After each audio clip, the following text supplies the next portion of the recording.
harvest. Greetings to you all, dear Ifriki FM listeners. This is Imene Nouad with the latest news from across the continent and the world. The ministerial meeting of the tripartite mechanism bringing together Algeria, Tunisia and Egypt opens today, focusing on the latest development in the Libyan crisis and ways to support political settlement. The talk takes place under the United Nations auspices with emphasis on respect for Libya's sovereignty, unity and institutions. Tunisian political analyst Morad Salami speaks to Asya Bakhat more on this topic. This consultative meeting takes place within the framework of the concern of the neighboring countries, namely Tunisia, Algeria and Egypt, to ensure the situation in Libya does not go beyond what has always been agreed upon, both permanently and internationally, that Libyans themselves should be the main party in resolving the Libyan crisis. However, the reality now means that foreign interests are the ones in control and the ones steering the current directions in Libya. In Niamey, Niger, Algeria's Minister of State, Minister of Hydrocarbons and Mines, Mohamed Arqab, meets his Nigerian counterpart to review Sonatrach's activities in the northern Niger. The talks focus on resuming exploration of the Karfa oil block and advancing the Trans-Saharan gas pipeline project linking Algeria, Niger and Nigeria. Algeria reiterates readiness to strengthen strategic energy cooperation in this regard. Shifting to Morocco, human rights organizations condemn a surge in a racist campaign targeting African migrants following Senegal's victory over host nation Morocco in the Africa Cup of Nations. The Moroccan human rights organization reports widespread hate speech and incitement to violence against sub-Saharan migrants on social media. Right groups warn the attacks threaten migrant safety and dignity and call for a firm action against racism and discrimination. The Sahrawi Observatory for Natural Resources and Environmental Protection calls on the European Union to respect international law and the Sahrawis' people's right to self-determination. The observatory denounced repeated disregarded for the European Court ruling concerning Western Sahara. It urges an end to illegal exploitation of the territory's resources. In Paris, thousands demonstrate after the death of Mauritanian migrant Hassan Diarra during a violent police arrest on the 14th of January. Protesters chant "The police are killing us" and demand justice amid official silence and limited media coverage. Video circulated showing an officer striking the unconscious victim without providing assistance.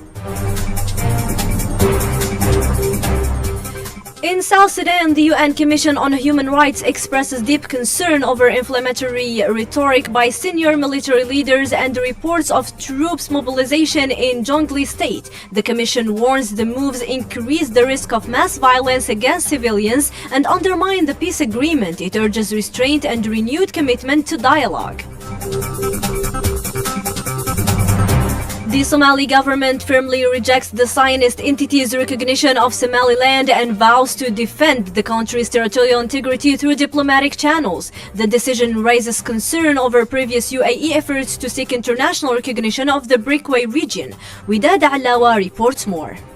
The Horn of Africa is witnessing a new flashpoint in regional geopolitics as Somalia moves to confront foreign interference. It is noteworthy that the United Arab Emirates previously made efforts to secure international recognition of Somaliland through the United Nations, but these attempts ultimately failed, and these initiatives were part of a broader strategy to build the UAE sphere of influence, focused on controlling key seaports and strategic maritime routes, including the Red Sea and the Gulf of Aden, while securing international trade and energy routes in coordination with the Zionist entity. Somali President Hassan Sheikh Mahmoud have taken the decision to cancel all agreements between Somalia and the UAE. In an address to the Somali people, he says the move reflects the government's commitment to safeguarding the unity of Somali territory and defending the constitutional order. Hassan Sheikh Ali Noor, a political analyst in Mogadishu, explains more. there is enough evidence that the United Arab Emirates were working against Somalia's federalism interest because it was supporting the regional cities as a political dissident, and they were making the diffusionism among the Somalis regional administrations. In that case, the United Arab Emirates can be accused as a divider rather than unifier to Somalia's political development. As a result, I cannot provide enough evidence to say that the United Arab Emirates are working with Israel against Somalia's interests. So I can say the Emirates are not in favor to Somalia's internal political cohesion and the unity of Somalia. The controversy over Somaliland's recognition signifies the deteriorating dynamics of regional politics in the Horn of Africa. However, the UAE illegal interventions are and will always be met with firm Somalian rejection. The coming months are likely to test both regional alliances and the resilience of the Somali state on the international stage. The Somalian government and the United Nations launched the 2026 Humanitarian Response Plan today. The UN Office for the Coordination of Humanitarian Affairs says the plan seeks $852 million to assist 2.4 million people with life-saving aid. The appeal targets food insecurity, healthcare, and emergency relief. Somalia's National Intelligence and Security Agency announces a special forces operation targeting senior leaders of the terrorist group Al-Shabaab. The agency says the operation aims to neutralize key figures and disrupt planning attacks. No further details are released for security reasons.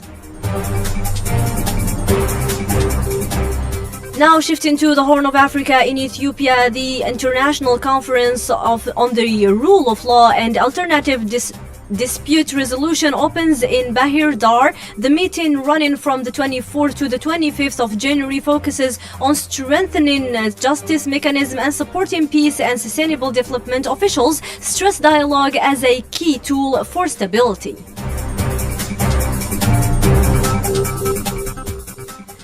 South Africa announces a temporary withdrawal from the G20 in 2026 amid diplomatic tensions with the United States, which holds the rotating presidency.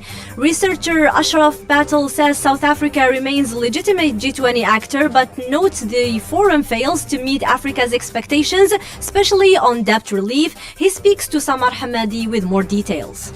South Africa diplomatic standing in 2026 by not being invited to G20. It's still too early to say, but South Africa has accepted that the US and Trump administration would not invite South Africa for the G20. So many African Union, their participation as Africa Union may still be possible, but the Trump administration would deal individually with different African nations such as Kenya, Nigeria, Rwanda, etc. Yes, South Africa may be partially hurt by the non-invitation, but at the end of the day, the G20 does not deliver the development compact for Africa.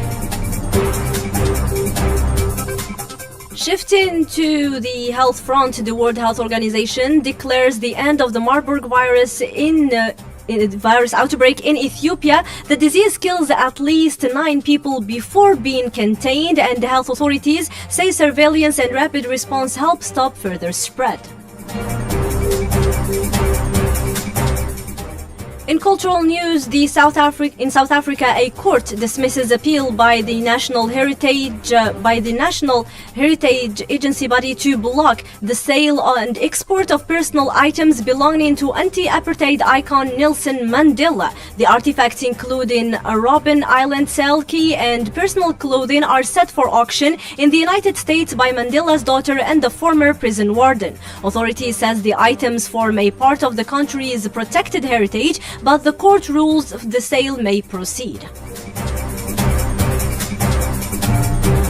Concluding with the sport news in the African Cup of Nations, handball, Angola defeats Nigeria 27-24, whereas Tunisia and Morocco draw 29, all while Egypt cruises past Algeria and Cape Verde records a commanding victory over Guinea.